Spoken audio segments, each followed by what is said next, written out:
Praise the lord. ఎడబాయిని కృప రెండవ భాగము. ఇర్మియా గ్రంథము 31వ అధ్యాయము 3వ వచనము.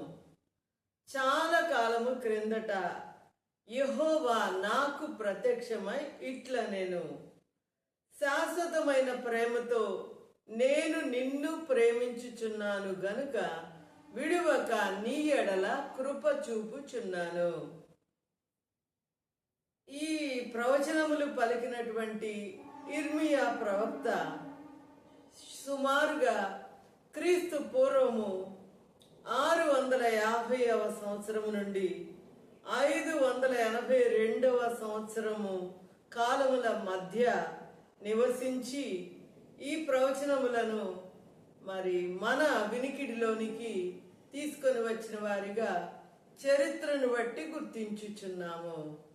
సో ఇందులోని మొదటి భాగమును అనగా 3వ వచనంలోని మొదటి భాగమును మనము ధ్యానించినప్పుడు పరిశీలించినప్పుడు చాలా కాలము క్రిందట యెహోవా నాకు ప్రత్యక్షమై ఇట్ల నేను అనగా మనము సేవించుచున్న ప్రభు అయిన యేసు క్రీస్తు వారి దైవ లక్షణములను గూర్చి ఈ వచనము మనకు తెలియచెప్పునదిగా గుర్తించున్నాము. మొదటిది యెహోవా నాకు ప్రత్యక్షమై అనగా మనము సేవించున్న పూజించున్న ప్రభు అయిన యేసు క్రీస్తు వారు ప్రత్యక్షమవు ప్రభుగా గుర్తించున్నాము. అనగా మాటల కనపడి మరి ఇట్లా నేను అనగా మాట్లాడు ప్రభువుగా మనం ప్రార్థించినప్పుడు మనము మరి కోరుకొనినప్పుడు మన పరిస్థితులను బట్టి దేవుడు కనపడి మాట్లాడును అను సత్యమును ఈ వచనం ద్వారా మనము గ్రహించున్నాము.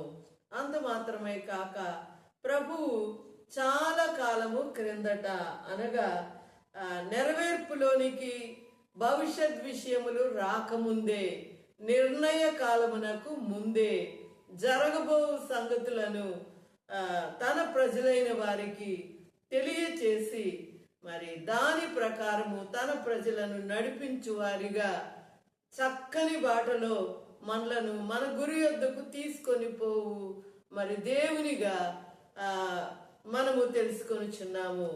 ఈ సత్యమును స్థిరపరచుచు మరికొన్ని లేఖన భాగములను మనం పరిశీలించినప్పుడు యెషయా గ్రంథము 44వ అధ్యాయము 7-8 వచనములు. ఆదిలోనున్న జనమును నియమించినది మొదలుకొని నేను తెలియజేయుచు వచ్చినట్లు తెలియజేయగలవాడెవడు? అట్టివాడెక్కడైనా ఉండిన ఎడల నాకు తెలియ చెప్పవలెను, ఆ సంగతి నాకు ప్రచురింపవలెను. అట్టివారు భవిష్యత్ విషయమును రాబో సంగతులను తెలియచెప్పువారై ఉండవలెను.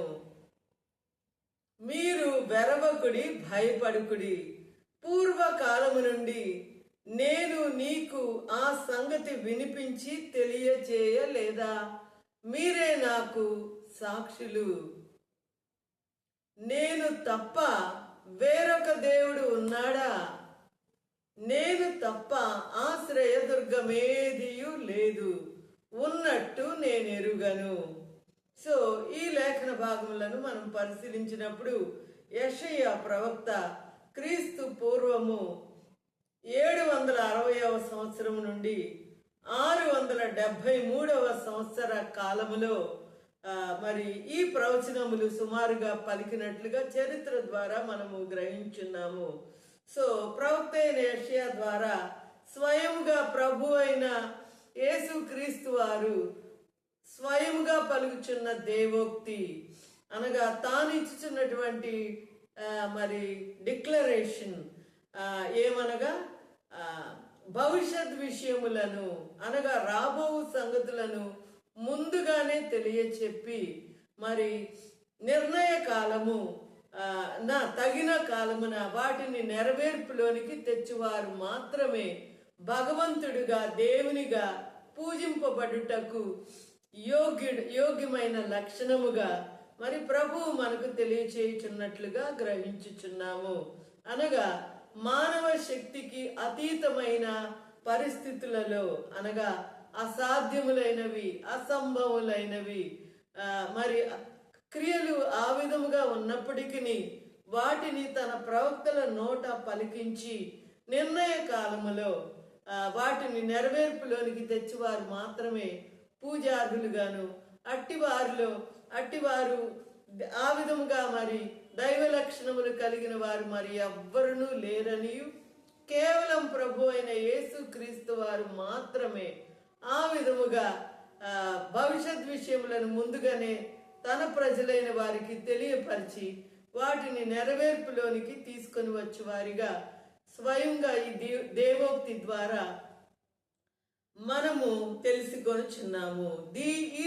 ఈ మాటలను స్థిరపరచు మరి ఒక లేఖన భాగమును మనం పరిశీలించినప్పుడు ప్రకటన గ్రంథము 19వ అధ్యాయము 10వ వచనము, అందుకు నేను అతనికి నమస్కారము చేయుటకై అతని పాదముల ఎదుట సాగిలపడగా అతడు, వద్దు సుమి, నేను నీతోను యేసును గూర్చిన సాక్ష్యము చెప్పు, నీ సహోదరులతోనూ సహదాసుడను దేవునికే నమస్కారము చేయుము, యేసును గూర్చిన సాక్ష్యము ప్రవచన సారమని నాతో చెప్పెను. అనగా ప్రభువైన యేసుక్రీస్తు వారి గురించి చెప్పబడిన ప్రతి ఒక్క మాట, ప్రతి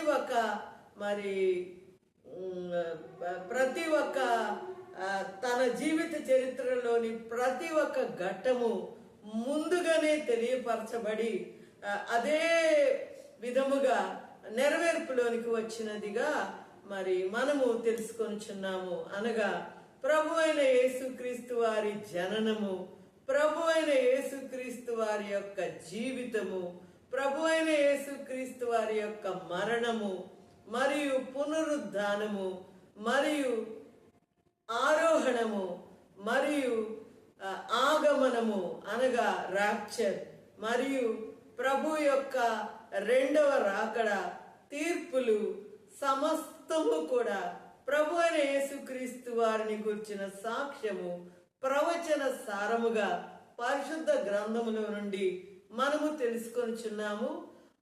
అది మాత్రమే కాక చరిత్ర కూడా ఈ విషయములను దృఢపరచుచున్నదిగా గ్రహించుచున్నాము. సో దైవ లక్షణములు అనగా దేవునిగా పూజింపబడుటకు అవసరమైన లక్షణములను ప్రభు చెప్తూ మరి పలుకుతూ ప్రభు చెప్పుచున్న మాట, అట్టి వారు భవిష్యత్ విషయములను తెలియజెప్పువారై ఉండి మరి వాటిని తగిన కాలములో నెరవేర్పులోనికి తీసుకొని వచ్చు వారిగాను, మరియు ప్రభువు మన యొక్క అవసరతలను బట్టి అక్కరలలో కనపడి మనతో మాట్లాడుట ద్వారా మరి మనలను ఆదరించగలరనియు, అట్టివారు మాత్రమే పూజార్హులుగా ఈ లేఖన భాగములను బట్టి మనము హెచ్చరింపబడుచున్నాము.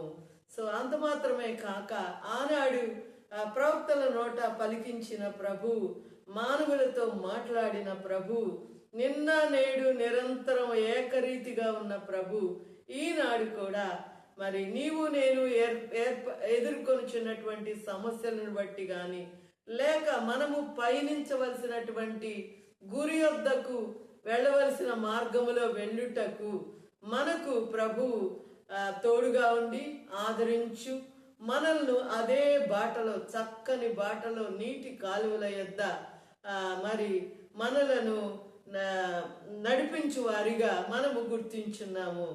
దానికి తగినటువంటి కట్టడలు, ప్రభువు ఇచ్చినటువంటి కట్టడలను మనము పాటించినప్పుడు, అనగా ఇర్మియా గ్రంథం 33వ అధ్యాయం 3వ వచనములో సెలవిచ్చినట్లుగా, నాకు మొర్రపెట్టుము, నేను నీకు ఉత్తరమిచ్చేదను, నీవు గ్రహింపలేని గొప్ప సంగతులను, గూఢమైన సంగతులను నీకు తెలియచేతును.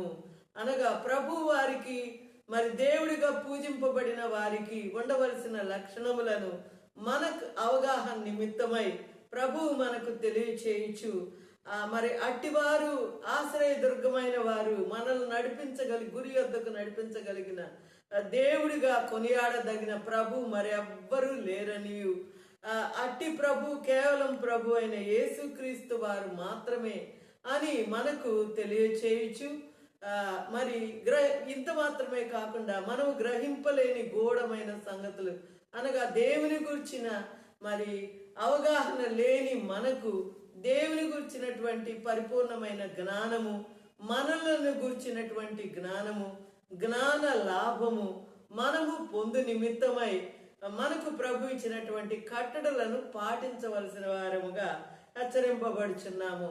అనగా మొర్రపెట్టుట, అనగా ప్రభువుతో సమయము గడుపుట, మన ప్రతి విషయమును ప్రభు యొక్క మరి సన్నిధికి మనం తీసుకెళ్ళినప్పుడు ప్రభువు తప్పనిసరిగా మన అవసరతలో మనతో ఉండి మనకు తోడుగా ఉండి మనల్ని నడిపించువారే మనం సేవించుచున్నటువంటి పూజించుచున్నటువంటి ప్రభు అయిన యేసుక్రీస్తు వారిగా మనకు ప్రభువు బయలుపరుచున్నారు. ఇట్టి అవగాహన కలిగిన వారమై తగినంత సమయము ప్రభువుతో గడుపుట, మరి తగిన విధముగా భక్తి విధానము కలిగి ఉండుట ద్వారా ప్రభువు నుండి వచ్చు ప్రతి విధమైన నడిపింపు, ఆదరణ పొంది మనము జయ జీవితము కలిగి ఉండగలమని, ఆ విధముగా ప్రభు చూపుచున్నటువంటి ఎడబాయిని కృపలో మనము నిలిచి ఉండి జయ జీవితము పొందుకొనగలమని గ్రహించున్నాము.